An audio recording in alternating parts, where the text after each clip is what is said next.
Unleash the power of knowledge and connect with the heartbeat of the African diaspora.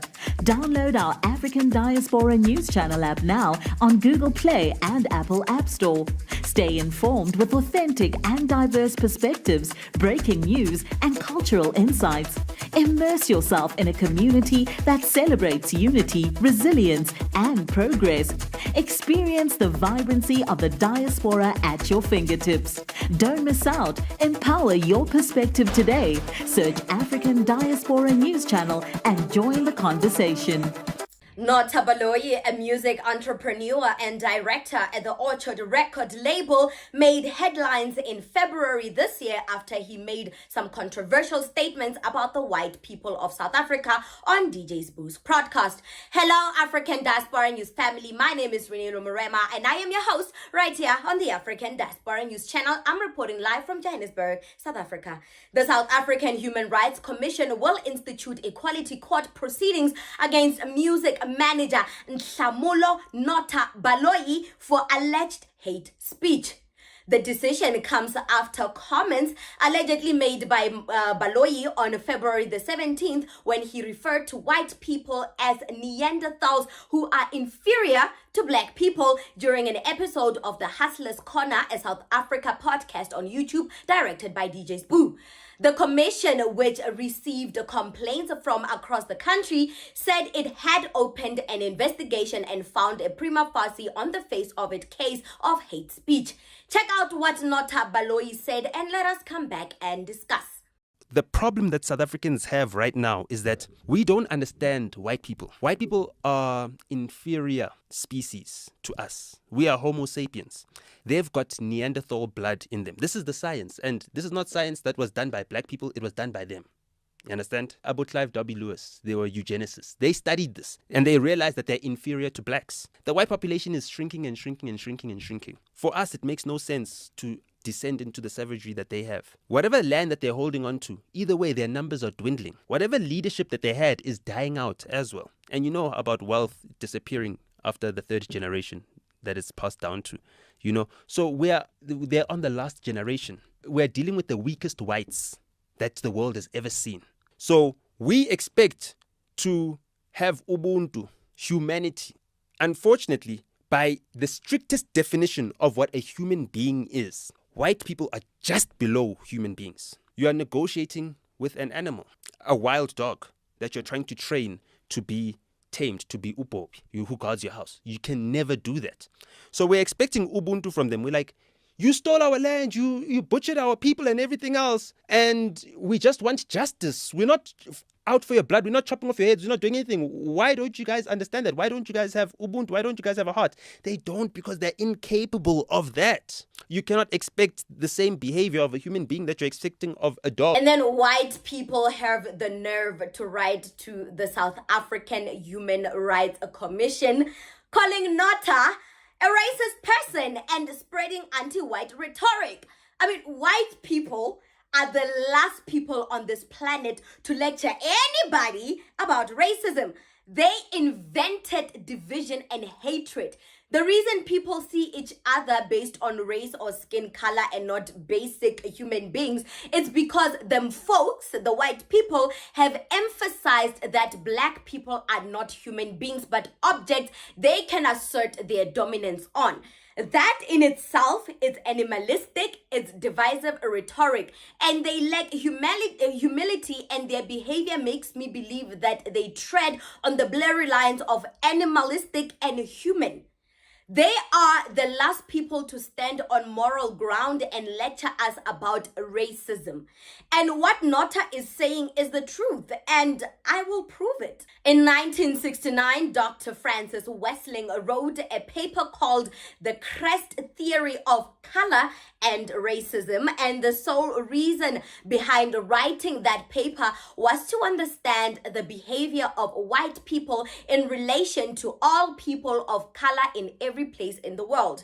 And her paper got me wondering, why do the white supremacists always feel the need to weaponize racism into making other people of color seem or feel inferior? Do you get where I'm going with this? Racism does not belong to the black people. We did not come up with that behavioral system. Hence, I always say it's impossible for people of color to be racist. We don't know the attributes of racism, so we can't be something we know nothing of.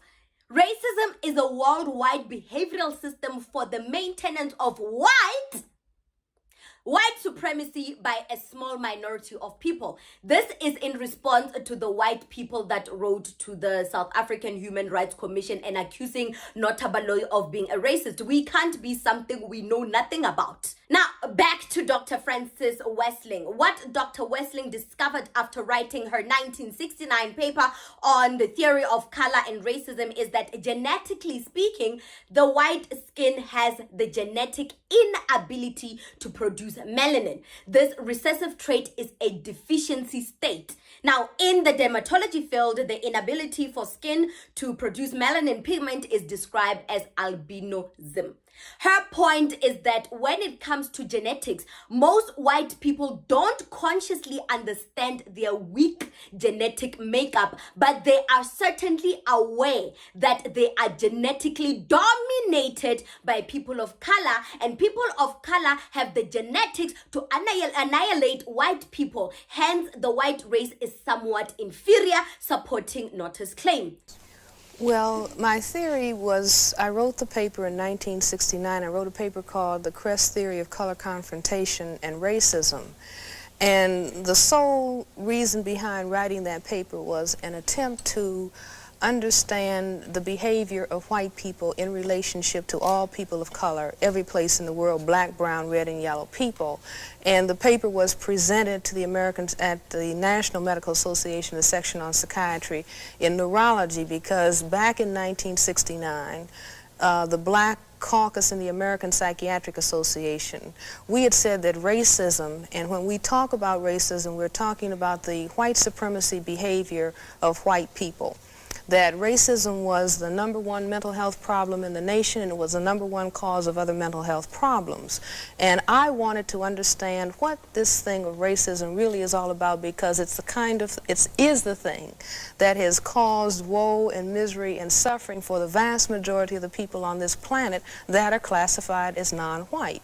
And in my attempt to understand why the necessity of white people to keep saying that white is superior and that the condition of non-white is inferior, and the more I thought about it, in conjunction with an idea that a friend of mine had, that racism was a worldwide behavioral system for the maintenance of white supremacy by a small minority of people, I put those ideas together with what we know about genetics, what we know about the condition of skin whiteness itself. The condition of skin whiteness is the genetic inability to produce skin pigment called melanin. This is a genetic recessive trait. It is a genetic deficiency state, not as defined by Frances Wessling, but defined by geneticists and dermatologists, that the inability to produce the skin pigment of melanin or melanin pigment is described as albinism. And I think that white people, even though most white people are not consciously understanding their problem in genetics, they are certainly aware that they are genetically dominated by people of color. That's why it was a statement, one drop of black blood makes you black, because people of color have the genetic capacity to annihilate white people. And so unless white people control the reproductivity of people of color, then we can postulate that perhaps one day there won't be any white people. And I think that the very survival of white people necessitates that they project genetic inferiority on people of color, because it is they who really are aware that they are genetic recessive and perhaps genetically inferior to people of color. And I am not saying this to call the condition of skin whiteness to say, well, no, white people are inferior. I'm not saying it for that purpose, but I think that it is of prime importance for the majority of people in the world to understand why it is that white people have to, the effective majority, large numbers of white people, have to move in a hostile and an aggressive way against people of color, and have to constantly focus on it's you who's genetically inferior, because they realize that there's something wrong with their genetic status. Now, Dr. Wessling ate with that one. The Afrikaners of this country are aware of that scientific fact. So they have to internalize racism because that is the only thing that makes them dominant. They rely on racism to oppress people of color, and it has been proven that racism was the #1 contributor of mental health issues. So the white people know that if we mess with someone's psyche, you have won the battle already. Hence, the white people constantly have the need to remind people of color that they are inferior, because deep down, them folks know that scientifically they are the weak ones. Hello? It's so wild that Nota Baloyi is vindicated in his fact. It's not a theory, it's a fact. And it hurts the Afrikaners because finally somebody had the courage to speak up about what they've always thought about themselves. They always know that it's their weakness. They are weak. But hearing someone speak about how weak they are, it shook them. And they mistaken that truth for racism. Hearing, when you always think that, I'm inferior, I'm weak, and you hear someone actually speak it out loud, you hear someone speak what you've always thought about yourself, it will shake you. It will shake you, and it will make you behave out of character. But for the white people, their behavior is not out of character. It's a trait with them, It's a tactic with them, because they know that genetically speaking, scientifically speaking, the people of color can dominate them and have the strength to annihilate them. So they have to use the tactic of messing up our psyche by always emphasizing about how weak and how inferior the black people are, when in truth, scientifically, they are the weak ones.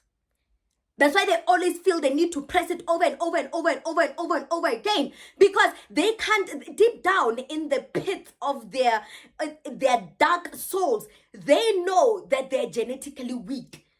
But in order to soothe that pit in them, in order to close that hole they know deep down, they always feel the need to always point out people's weaknesses and point out people's faults to make themselves feel better. But now, we can see with the greed of the Afrikaners of this country, that hole cannot be filled. So they resort to what? Spreading false narratives about the country, claiming that they are on the brink of being annihilated, claiming that the government is abusing them and stealing land from them and doing all these kind of stuff. And they have to, always self-determinate and segregate themselves and separate themselves from the rest of the South African people, from black South African people, because deep down, they know that they need each other to stay in that little group so that they can feed each other's lies and egos. That's why they feel they need to separate from the rest of South Africa. So that, and to separate from the rest of South Africa and go to Orania, that little state of theirs, so they can feed each other lies and convince each other that they are the superior ones, even though deep down they know they will never be superior. So what Nota Baloyi is saying is actually true, and it's a scientific fact. The inability to create melanin is a genetic weakness. It is. It is. And it's DNA. We can't fight it. We all have strengths and weaknesses. Some have more strength and other races are more weaker than the other. But hey, who are we to judge? So what do you think about this segment? Comment to us in the comment section below. Don't forget to like and share the broadcast. Subscribe to our YouTube channel. Hit that notification bell.